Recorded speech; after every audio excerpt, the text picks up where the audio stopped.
दोस्तों, आप सभी का स्वागत है आपके अपने YouTube channel BSc first year में। आज के लेक्चर में हम लोग शैवाल का वर्गीकरण जो कि स्मिथ के द्वारा एवं फ्रिस्ट के द्वारा दिया गया था उसके बारे में अध्ययन करेंगे। ये हमारा लेक्चर सेकंड है। पहले लेक्चर में हम लोग एल्गी के सामान्य लक्षण और उसके मुख्य वर्णन के बारे में चर्चा कर चुके हैं और ये दूसरे लेक्चर में हम इसके वर्गीकरण के बारे में चर्चा करेंगे और तीसरे लेक्चर में इसकी लाइफ साइकिल क्या होती है, चौथे लेक्चर में इसमें प्रजनन कैसे होता है, पांचवें लेक्चर में आर्थिक महत्व। तत्पश्चात हमारा एल्गी टॉपिक खत्म हो जाएगा और इसमें महत्वपूर्ण क्वेश्चन एक टॉपिक पे कर लेंगे। इसके 6 लेक्चर आएंगे जिसमें कवर कर लेंगे और पहले लेक्चर की लिंक डिस्क्रिप्शन बॉक्स में दे रखी है जिसको आप जा कर के देख सकते हैं। इससे पहले भी बॉटनी के जो टॉपिक्स हैं वो मैंने कवर करा दिए हैं जिसके भी जो मेरे प्लेलिस्ट में अवेलेबल है, जिसके लिए भी लिंक डिस्क्रिप्शन बॉक्स में दे रखी है, आप जा कर के देख सकते हैं। और इसका पीडीएफ और नोट्स हमारे टेलीग्राम चैनल में अवेलेबल है जिसकी भी लिंक डिस्क्रिप्शन बॉक्स में दे रखी है, आप जा कर के एक बार चेक कर लीजिएगा। तो चलिए शुरुआत करते हैं शैवाल के वर्गीकरण का। शैवाल का वर्गीकरण 2 लोगों ने दिया था। पहले तो आते हैं स्मिथ और दूसरे आते हैं फ्रिस्ट। तो स्मिथ और फ्रिस्ट में दोनों में से सबसे ज़्यादा महत्वपूर्ण फ्रिस्ट का वर्गीकरण है, लेकिन कभी कभी क्वेश्चन ये भी पूछ लेता है कि स्मिथ का वर्गीकरण बताइए। और अगर ये पूछा जाए कि शैवाल का वर्गीकरण दीजिए तो मुख्यतः हमें फ्रिस्ट वाले को ही देना है, क्योंकि उन्होंने 11 वर्गों में उसे विभाजित किया था और इसमें जी ने 7 वर्गों में विभाजित किया था। तो ज़्यादा महत्वपूर्ण फ्रिस्ट वाला ही है, उसको ज़्यादा डीपली पढ़िएगा। स्मिथ वाले को बस एक बार देख लीजिएगा जिससे आता रहे, ये ना हो कि फिर पेपर में बने ही ना। तो स्मिथ वाले वर्गीकरण से शुरुआत करते हैं। फर्स्ट, स्मिथ द्वारा शैवाल का वर्गीकरण 1955 में स्मिथ ने एल्गी को 7 भागों में वर्गीकृत किया था। सन 1955 की बात है जब स्मिथ जी ने शैवालों को 7 भागों में वर्गीकृत किया था। तो पहला जो होता है वो आता है साइनोफाइटा, नीली हरी शैवाल। साइनोफाइटा आएगा पहला, नीली हरित शैवाल। ये मुख्यतः किस स्थान पर पाए जाते हैं? ये मुख्यतः नम मिट्टी, चट्टानों और स्वच्छ जल में उपस्थित होते हैं। ये एक कोशिकीय या कोलोनियल होते हैं। ये यूनिसेलुलर होते हैं और कोलोनियल होते हैं, अर्थात एक कॉलोनी बना करके रहते हैं। और इनमें मुख्य वर्णक फाइकोसाइनिन पाया जाता है जो प्रकाश संश्लेषी वर्णक होता है, फाइकोसाइनिन। और इसमें कसाभी कोशिकाएं, फ्लैजिलेटेड सेल और लैगिग्जनन सेक्सुअल रिप्रोडक्शन अनुपस्थित होता है, अब्सेंट होता है। इसमें फ्लैजिलेटेड सेल्स और सेक्सुअल रिप्रोडक्शंस नहीं पाए जाते हैं। और इसमें भोजन संरक्षित होता है ग्लाइकोजन के रूप में, क्योंकि शैवालों में भोजन का भी संरक्षण होता है, तो इसमें भोजन का संरक्षण ग्लाइकोजन के रूप में होता है। और इसके एग्जाम्पल होता है नॉस्टॉक। तो इसमें मुख्य बात ये होती है कि ये नम मिट्टी और चट्टानों में पाए जाते हैं। ये एक कोशिकीय होते हैं और कोनोलिकल होते हैं, कॉलोनी बना करके रहते हैं। इसमें मुख्य प्रकाश संश्लेषी वर्णन फाइकोसाइनिन पाया जाता है और इसमें फ्लैजिलेटेड सेल और सेक्सुअल रिप्रोडक्शन अनुपस्थित होता है और खाद्य पदार्थ का संरक्षण ग्लाइकोजन के रूप में होता है। और इसका एग्जाम्पल नॉस्टॉक होता है। फाइकोसाइनिन नीलहरी शैवाल के बारे में ये मुख्य बातें हो जाती हैं। फिर दूसरे आते हैं क्लोरोफाइटा, सामान्य नाम हरी शैवाल। इनका सामान्य नाम हरी शैवाल होता है, क्लोरोफाइटा हरी शैवाल। और ये स्वच्छ जल में उपस्थित होते हैं और खाली जल में भी उपस्थित होते हैं। ये एक कोशिकीय होते हैं, बहुकोशिकीय होते हैं और कोनोलियल होते हैं, यानी कि कॉलोनी बना करके रहते हैं। यूनिसेलुलर होते हैं, मल्टीसेलुलर होते हैं। इनमें मुख्य वर्णक क्लोरोफिल पाया जाता है, कैरोटीन पाया जाता है एवं जेंथोफिल। इसमें तीनों प्रकार के वर्णक उपस्थित होते हैं, क्लोरोफिल, कैरोटीन, जेंथोफिल। और ये प्रजनन या तो ये असेक्सुअल रिप्रोडक्शंस करेंगे या सेक्सुअल रिप्रोडक्शन, दोनों ही रिप्रोडक्शन से गुजरते हैं, सेक्सुअल रिप्रोडक्शन और असेक्सुअल रिप्रोडक्शंस। और इसमें खाद्य संग्रहण स्टार्च के रूप में पाया जाता है, जैसे कि उसमें साइनोफाइटिन में ग्लाइकोजन के रूप में खाद्य संग्रहण था, इसमें स्टार्च के रूप में खाद्य संग्रहित होता है। और इसके एग्जाम्पल आ जाते हैं स्पाइरोगाइरा और बाउचेरिया। फिर तीसरा आता है यूग्लिनोफाइटा। यूग्लिनोफाइटा स्वच्छ जल, स्थिर जल और नम मिट्टी में पाए जाते हैं।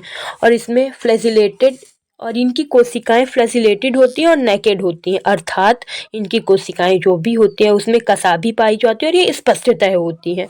और इनमें लवक, प्रकाश संश्लेषी वर्णक रंगीन होते हैं।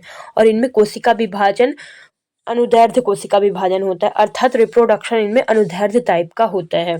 और इसमें खाद्य संरक्षण कार्बोहाइड्रेट्स के रूप में पाया जाता है। कार्बोहाइड्रेट के रूप में खाद्य पदार्थ का संरक्षण होता है और इसका एग्जाम्पल यूग्लिना होता है। फिर चौथा आता है पायरोफाइटा। समुद्री होते हैं और एक कोशिकीय यानी कि यूनिसेलुलर होते हैं और माइनर होते हैं, समुद्री होते हैं। और दूसरा, इसमें दो असमान कसाब पाए जाते हैं, दो अनइक्वल्ड फ्लैजिला पाए जाते हैं इसमें। और ये पीले या पीले भूरे वर्णक होते हैं। इसमें प्रकाश संश्लेषी वर्णक या तो पीले होंगे या फिर पीले भूरे होंगे। और इनमें लैंगिक प्रजनन दुर्लभ पाया जाता है। लैंगिक प्रजनन कभी कभी ही होते हैं, बहुत दुर्लभ, कभी कभार हो जाए। सेक्सुअल रिप्रोडक्शन एकदम स्पेसिफाइक होता है, कभी कभी होता है। और इसमें खाद्य पदार्थ संरक्षित होते हैं स्टार्च के रूप में और तेल के रूप में। फिर आ जाता है पचमा क्राइसोफाइटा। डायेटम से बने होते हैं ये स्थलीय जल, स्वच्छ जल व खारी जल में उपस्थित होते हैं।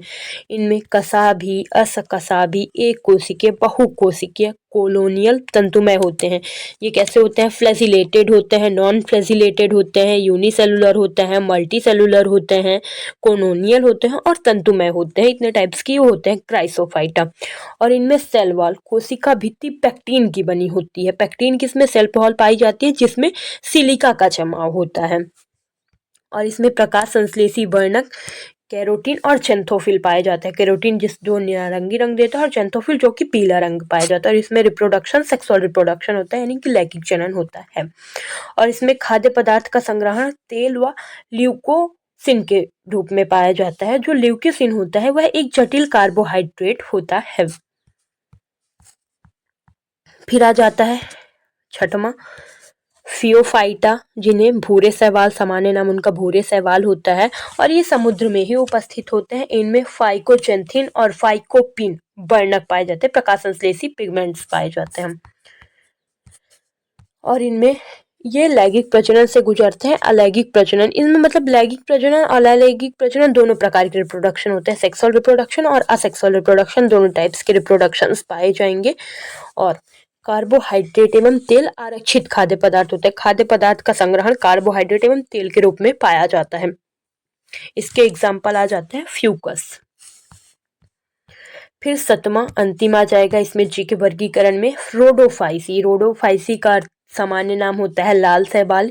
ये समुद्री जल में पाए जाते हैं। फाइको इरिथ्रेन का मुख्य वर्णक होता है। इनमें सेक्सुअल रिप्रोडक्शंस होता है। इसमें ये अकसाभी होते हैं यानी कि नॉन फ्लैजिलेटेड होते हैं। और इनमें खाद्य पदार्थ का संरक्षण स्टार्च के रूप में होता है। तो यहाँ पर इसमें द्वारा जो 7 जगत थे उनके बारे में हम लोगों ने अध्ययन कर दिया है। बस मुख्य मुख्य पॉइंट जो है वो लिखे हुए हैं। एक बार लिखिए आप लोग और पूरा एक बार रिवीजन कर लिए, आपको अच्छे से याद हो जाएगा क्योंकि बहुत ही ईजी टॉपिक है और ये इंपॉर्टेंट भी है क्योंकि एग्जाम में बहुत आता है।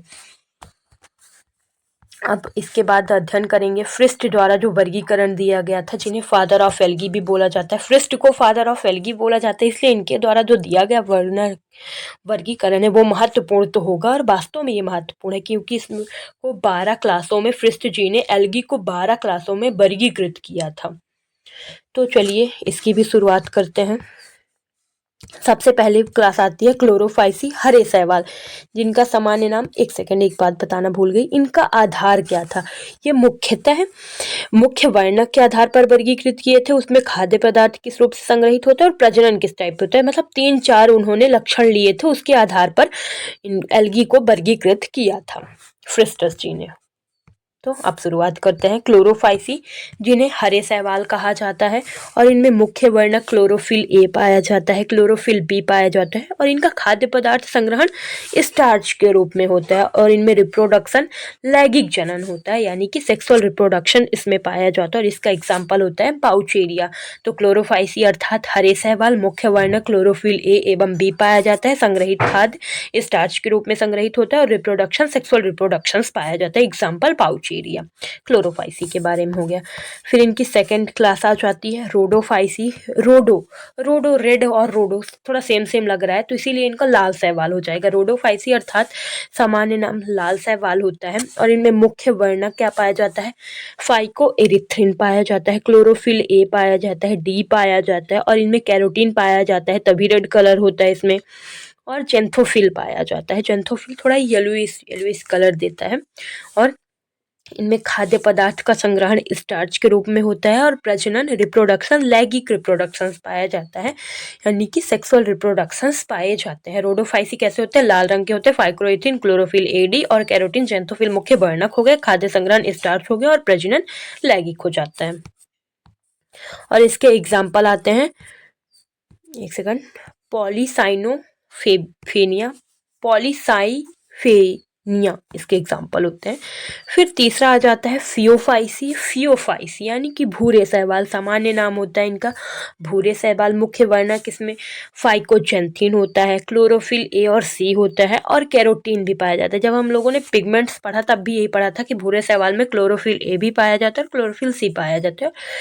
ये तो मुख्य वर्णक हो गए, फाइकोजेंथिन, क्लोरोफिल ए, सी, कैरोटीन। और इनमें खाद्य संग्रहण अल्कोहल के रूप में होता है, मैनिटॉल के रूप में होता है, लेमिनेरिन के रूप में होता है, वसा के रूप में होता है। 4 प्रकार के इसमें खाद्य पदार्थों का संग्रहण होता है और इसमें प्रजनन सेक्सुअल रिप्रोडक्शन भी होगा और असेक्सुअल रिप्रोडक्शन भी होगा, अर्थात लैंगिक जनन भी होगा और अलैंगिक जनन भी होगा। और इसके एग्जाम्पल होते हैं फ्यूकस। चौथे क्लास पर चलते हैं, फियोफाइसी या मिक्सोफाइसी, साइनोफाइसी और मिक्सोफाइसी, सॉरी, साइनोफाइसी और मैक्सोफाइसी। मिक्सोफाइसी तो नीले हरे शैवाल, मुख्य वर्णक इसमें फाई को साइनिन पाया जाता है, क्लोरोफिल बी पाया जाता है और कैरोटीन पाया जाता है। और इनमें खाद्य संग्रहण ग्लाइकोजन के रूप में होता है और इसमें प्रजनन असेक्सुअल रिप्रोडक्शन होता है, अर्थात अलैंगिक जनन होता है। और इसके एग्जाम्पल नॉस्टॉक होते हैं। फिर आ जाता है पचमा जेंथोफाइसी। जेंथो अर्थात पीला पीला टाइप का, तो पीली हरी शैवाल होती है इसमें और मुख्य वर्णक इसमें जेंथोफिल पाया जाता है और क्लोरोफिल ए पाया जाता है। हम लोगों ने पिगमेंट्स में पढ़ा था कि क्लोरोफिल ए कुछ विशेष शैवाल में पाया जाता है, तो यही ये विशेष शैवाल हो जाता है जेंथोफाइसी, जिसमें क्लोरोफिल ए पाया जाता है। और खाद्य संग्रहण तेल के रूप में होता है और प्रजनन लैंगिक जनन होता है, लेकिन आइसोगैमी होता है, संयुग्मी टाइप्स का होता है। और इसका एग्जाम्पल होता है बाउचेरिया।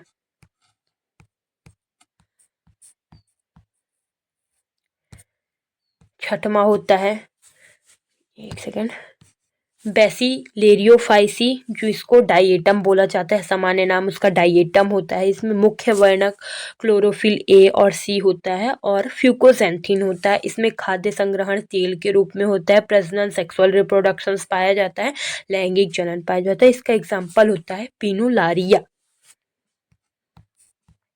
फिर 7वां आ जाता है यूग्लिनोफाइसी। ये एकोशिकीय होते हैं, यूनिसेलुलर होते हैं और कसाभी होते हैं, यानी कि फ्लैजिलेटेड होते हैं। और इनमें मुख्य वर्णक क्लोरोफिल ए और बी पाया जाता है और बीटा कैरोटीन पाया जाता है। और इसमें खाद्य संग्रहण तेल और कार्बोहाइड्रेट के रूप में होता है। और इनमें प्रजनन रिप्रोडक्शन अनुदैर्घ्य कोशिका विभाजन होता है और इसका एग्जाम्पल यूग्लिना होता है। फिर 8वां समूह आ जाता है क्राइसोफाइसी, जिसमें नारंगी शैवाल होते हैं और इनका मुख्य वर्णक फाइकोसाइनिन होता है और इनका खाद्य संग्रहण तेल व ल्यूकोसिन के रूप में होता है। और प्रजनन रिप्रोडक्शन लैंगिक होता है, सेक्सुअल होता है और इसका एग्जाम्पल होता है क्राइसोकोकस। और 9वें समूह पे आ जाते हैं क्लोरो मोनाडिनी। इसमें ये चमकीले हरे रंग के होंगे या फिर जैतून रंग के होंगे और इनका मुख्य वर्णक जेंथोफिल होता है और खाद्य संग्रहण वसा एवं तेल के रूप में होता है और इनमें विभाजन अनुदैर्ध्य कोशिका विभाजन होता है। इसका एग्जाम्पल ट्रिट्रोनिया होता है। फिर 10वां आ जाता है क्रिप्टोफाइसी। इसमें लाल, हरे, नीले, जैतून हरे और हरे शैवाल आते हैं। इसमें 4 प्रकार के शैवाल आते हैं, लाल, हरे, नीले शैवाल, जैतून हरे और हरे। और इनमें मुख्य वर्णक क्लोरोफिल ए और सी और बीटा कैरोटीन पाया जाता है। और इनमें खाद्य संग्रहण स्टार्च एवं तेल के रूप में होता है और इनमें प्रजनन रिप्रोडक्शन लैंगिक होता है, यानी कि सेक्सुअल्स। और इसका एग्जाम्पल होता है क्रिप्टोमोनास। फिर 11वां आ जाता है लास्ट समूह, क्योंकि फ्रिस्टर जी ने 11 समूह में ही वर्गीकृत किया था, 11 क्लास में वर्गीकृत किया था। डाइनोफाइसी लास्ट हो जाता है। ये गहरे पीले भूरे लाल रंग के होते हैं और इनमें मुख्य वर्णक पायरोफिल पाया जाता है, क्लोरोफिल ए सी पाया जाता है और खाद्य संग्रहण तेल एवं स्टार्च पाया जाता है। इसका एग्जाम्पल होता है पेरिडीनियम। तो थैंक यू फॉर वॉचिंग्स। यदि आपको कोई डाउट होता है, कुछ चीज़ें आपको नहीं समझ में आती हैं, तो आप कमेंट करके बता सकते हैं।